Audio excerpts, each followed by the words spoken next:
Vous savez que je me suis beaucoup intéressé à Nostradamus et que, en fait, compte, j'ai passé une partie de ma carrière à m'occuper plus du prophétisme que de l'astrologie. Notamment dans les années entre 85 et 2005, j'ai surtout travaillé sur l'astrologie, sur le prophétisme et sur les centuries. Et donc, quand j'étudie le phénomène Barbeau, par exemple, je ne peux pas m'empêcher de penser à Nostradamus.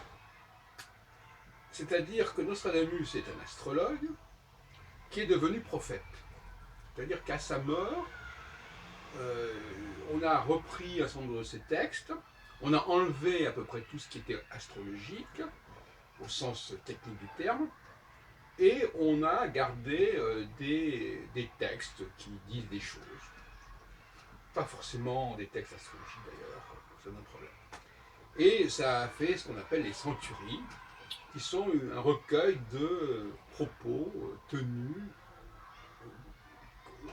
qu'on a retrouvés dans la bibliothèque de Nostradamus et qui ont pu paraître éventuellement, ou qui ont pu circuler.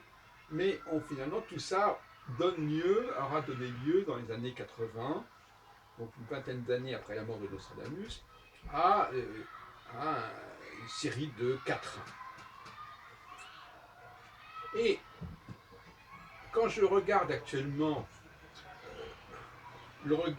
quand je regarde comment Barbeau parle de son œuvre, et je fais référence notamment à un texte assez ancien déjà de 2004, qui s'appelle La Mascarade astrologique, qui est sur son site, et qui s'en prend aux critiques de l'astrologie, aux critiques de son œuvre, qu'il considère comme un sacrilège en quelque sorte.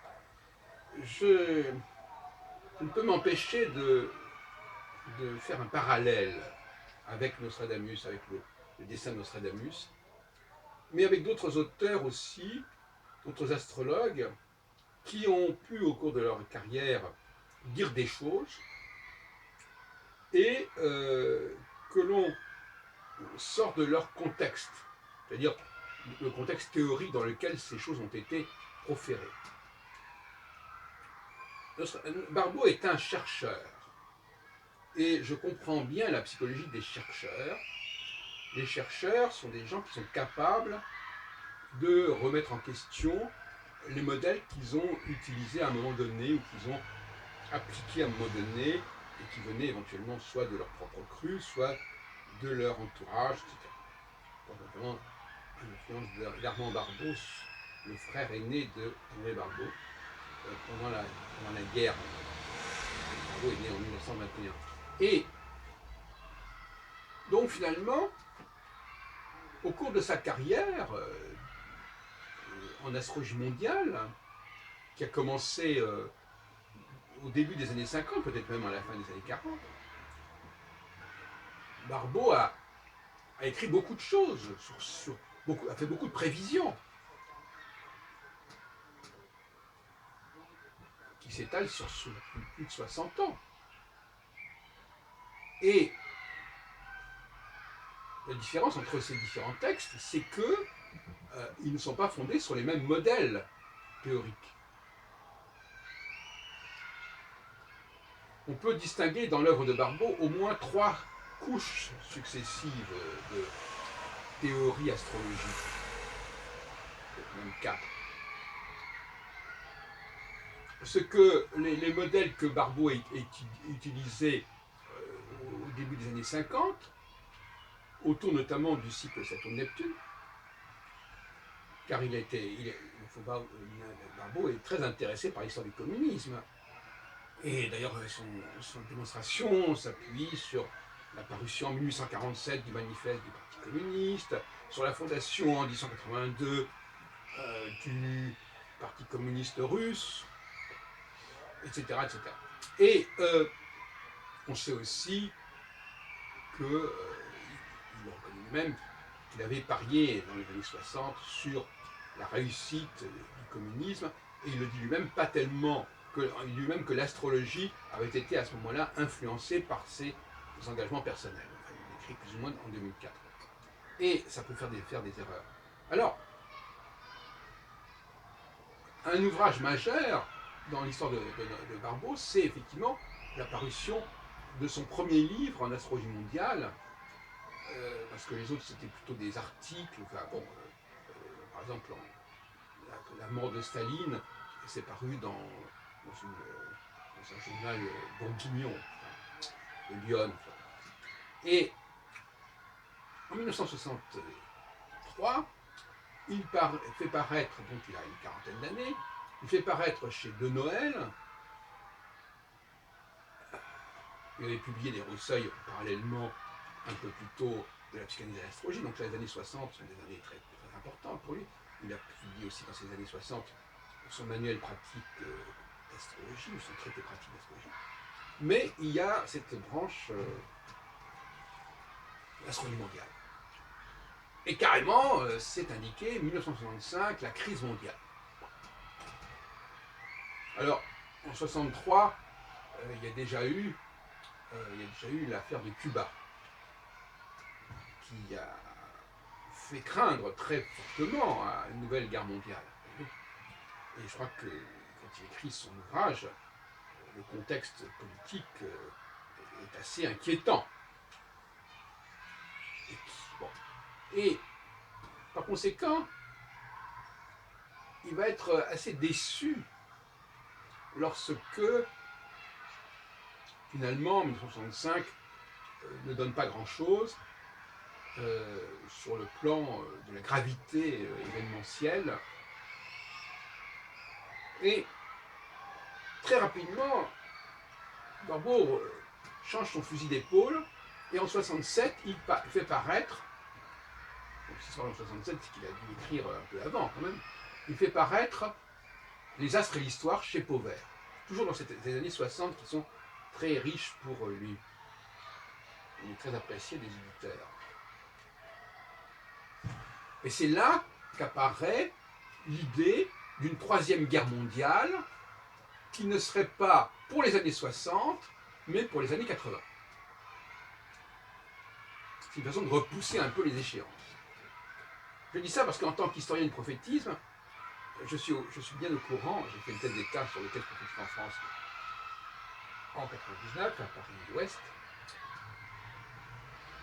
Parfois, on a tendance à vouloir dire non, c'est pas pour maintenant, finalement c'est pour dans 20 ans. Ça peut se concevoir, ça peut s'observer.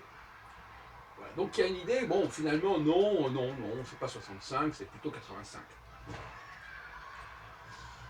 Et donc là, ce qu'il a pu écrire avant 67, c'est plus ou moins dépassé. Et donc sa prévision sur le cycle Saturne-Neptune, elle est plus d'actualité. Elle fait partie d'une autre époque. On y reviendra, bien sûr. Et puis là encore,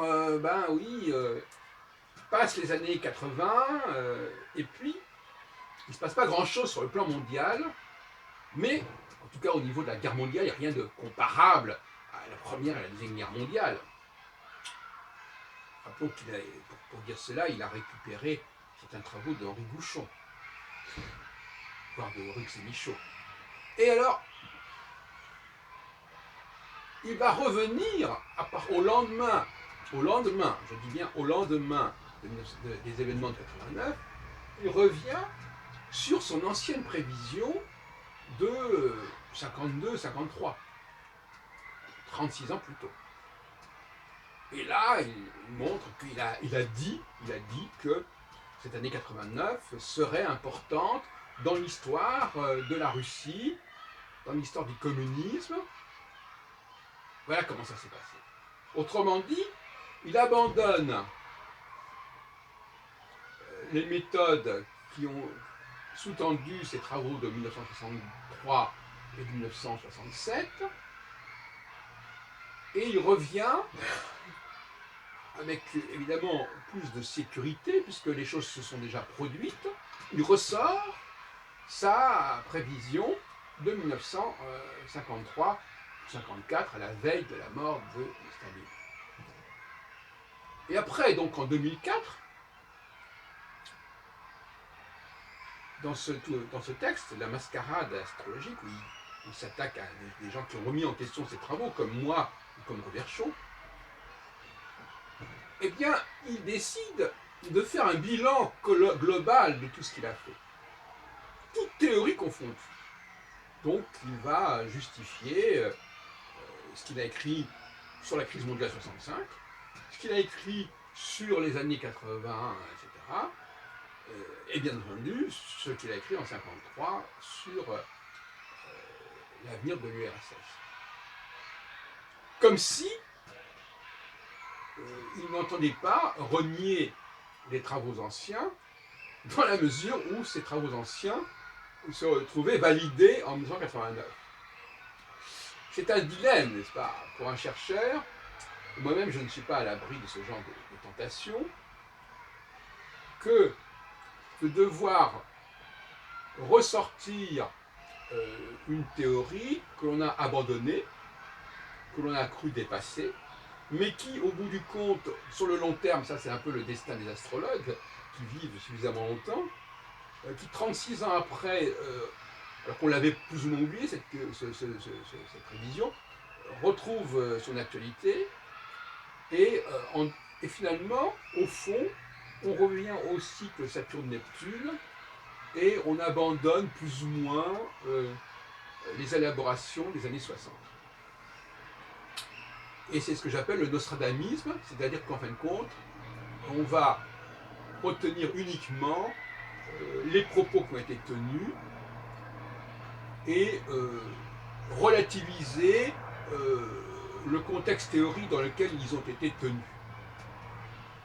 J'avais un de mes amis, justement, qui avait publié, je crois que c'est Fouzi Amissi, il avait publié en 99 aux éditions France Voyant, je ne sais pas. J'avais fait une préface d'ailleurs pour ce livre. Un recueil de prédictions astrologiques. Et quelques années plus tard, lors de congrès que j'ai organisés avec lui au cours des années 2004, 2005, etc., il s'était référé à cet ouvrage que j'ai publié en 1999, à la veille de l'an 2000, justement, en disant, regardez ce que j'ai écrit.